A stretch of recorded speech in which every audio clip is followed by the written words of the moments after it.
All right, after 2 days on a boat, we just arrived, and this is going to be the most normal city we're going to see in Laos, because we're not really going anywhere else. So let's see what this city's like. So everything up until this point in Laos has been very touristic, just staying on the boat, going with the big group. Now we're back doing smaller group things again. So we'll have more time to explore the city, which is much larger, but it's not the capital city. I think it's still a bit touristic, but it'll give us a better idea of what Laos is really like. We're here for 2 nights, so let's check it out.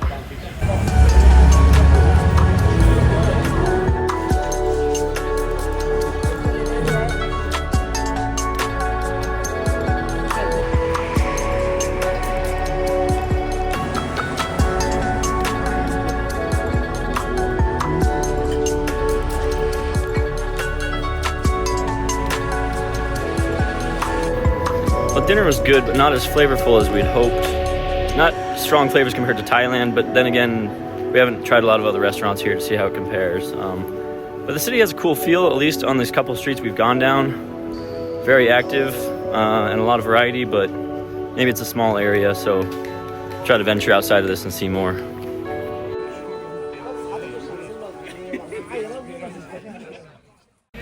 All right, so this is the first full day in Luang Prabang. We arrived yesterday, as you know. So today we're going to check out a farm where they cultivate rice and other things, and we'll be staying for lunch, but that's in a couple hours. So until then, I guess we get a tour around and see how things grow and learn about the food industry here.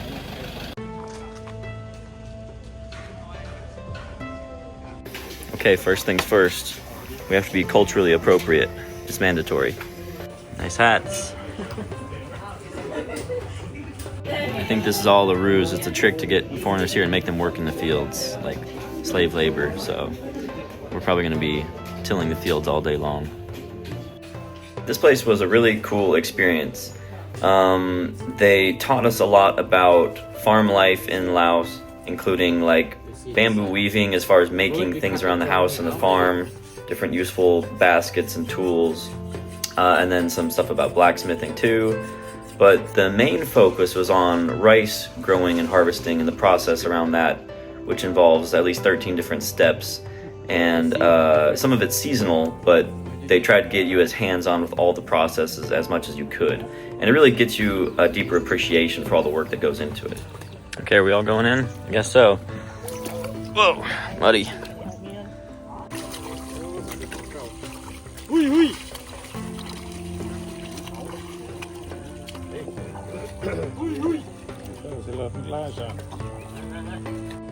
Over there and next to me here, continue here.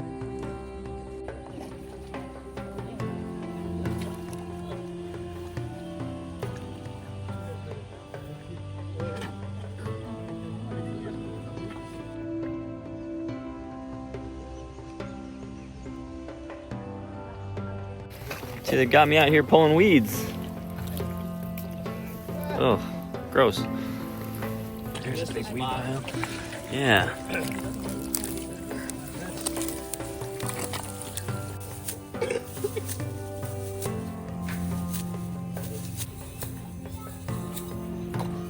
And then I put Sikro under here. Poland almost like the same day.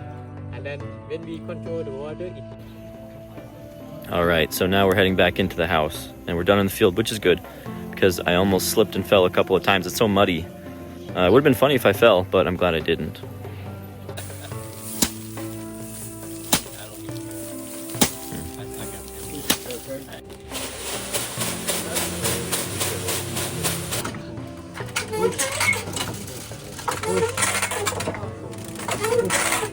It's about the rhythm.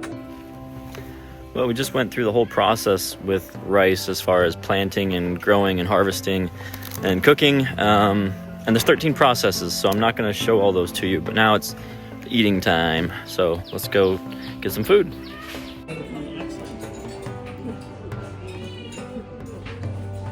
Okay, hang on. Start from the one first. So here's the aubergine eggplants.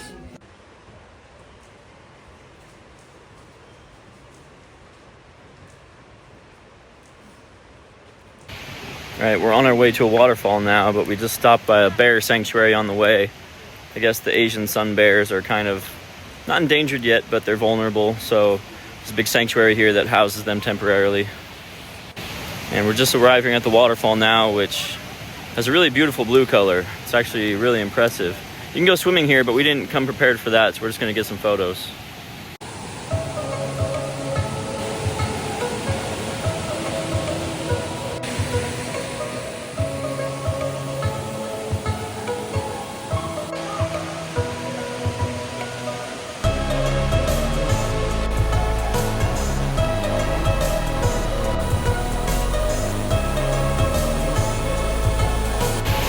So these waterfalls are really beautiful, and on one hand it's very cool that you can just go swimming right up to them, but on the other hand, if you're trying to get photos, you're gonna have a lot of people in the background, so it's kind of a double-edged sword, but it's a nice sight.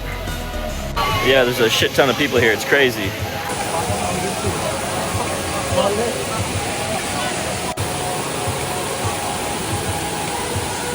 This waterfall is really interesting because it has so many levels and it just keeps going higher and higher. It's not very tall and steep, but it's long and with just so many different smaller falls built into it. It's very cool.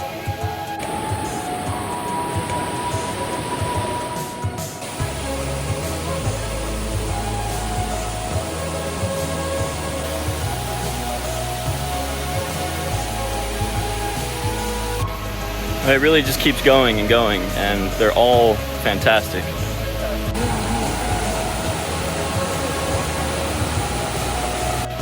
Okay, we're actually nearing the end of it now. So those were just the small falls. Now we have the grand finale.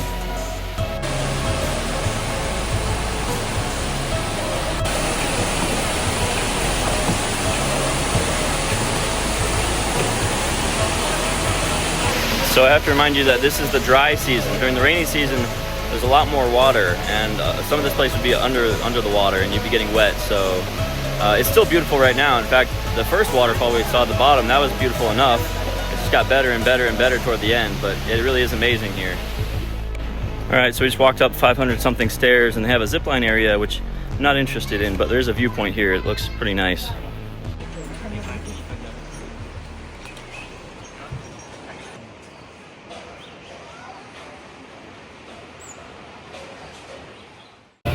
All right, last night in Laos. We just finished walking the food market, but we'll probably go back again. So cheers, tomorrow, cheers. We still have some time in Laos tomorrow morning, but this is our last night here.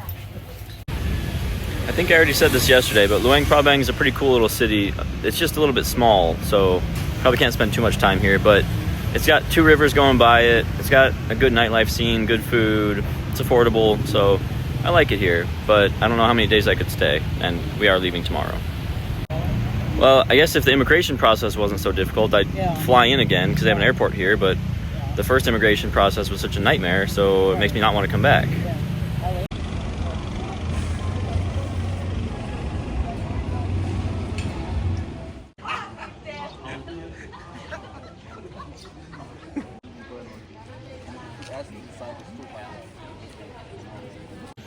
All right, this is our last day in Laos, and really we just have a couple of hours because we got a flight to catch in the afternoon. So we're looking at some more temples, and I think if you're anything like me, you've probably seen enough temples in the last couple videos. So we'll do this real fast.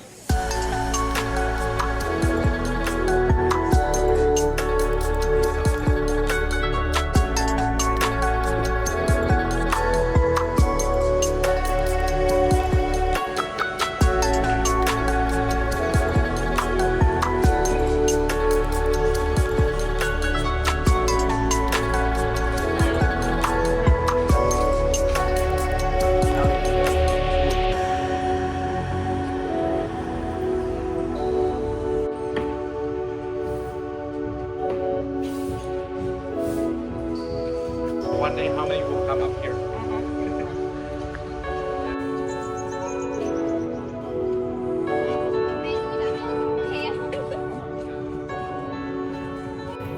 All right, so I've arrived at the stupa here, which is up on the hill overlooking the city. I think this is gonna wrap up my time in Laos.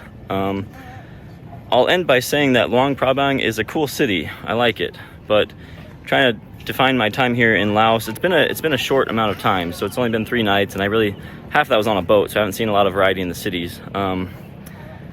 But I gotta say, like, the immigration process just to get in here as a tourist was a pain in the ass. I'm not gonna be surprised if it's a pain in the ass to get out of the country too. So my final verdict is not decided yet, but this city is cool, I'll say that much. And I guess I'll add that if this video continues on, it'll probably be me bitching about the government inefficiencies as I'm trying to get out of the country at the airport. So hopefully this video ends shortly, and I will see you next time. All right, so the good news is we made it past the immigration, so we're allowed to leave the country now. It was kind of a pain in the ass as we expected. I guess it's just to be expected with communist countries. So cheers. So I'm looking back at this video as I'm editing it and getting ready to publish it online. Laos was a real pain in the ass to get into. I'm not kidding about the immigration being difficult. Maybe it's because we went through a smaller land border instead of going through the capital city at the airport. Maybe that's easier, I don't know.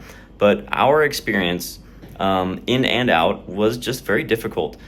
Laos makes it very inconvenient for travelers to get in and out. So they don't want the tourism, so don't give them the business. Fuck them.